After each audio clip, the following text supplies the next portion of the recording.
and I can talk about how we came together afterwards, but what you need to know is I took on the story of,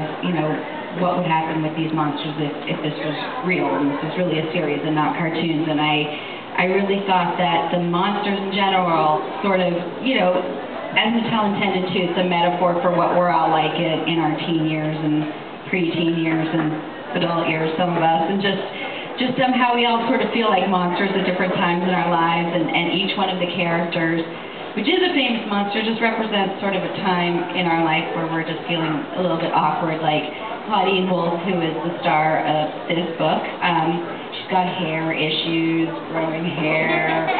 I don't know about you, but I do remember a time when shaving my legs was like one day I didn't need to, and the next I felt like quite the werewolf.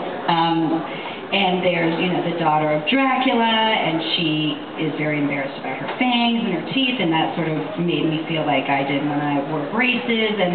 on and on and on. So all these monsters are really sort of metaphors for who we are, and I really wanted to think of a way to make this feel, what would it be like if we lived in a world where these monsters just sort of lived among us? And it just made me think of, all these themes of alienation and racism and prejudice, and so I decided to set it in a normie school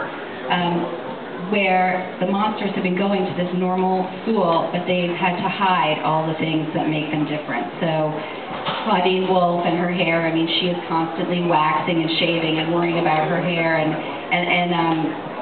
things with Dracula and her teeth, and all of these monsters have been trying to hide it. In the first Monster High book, the daughter of Frankenstein, Frankie Stein, blows their cover.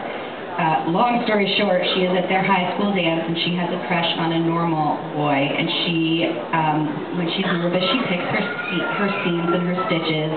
and she gets to finally make out with her crush, and her head literally falls off in his hands because she's been picking at her seams. And so begins this big outing of, oh my God, there are monsters here. We thought it was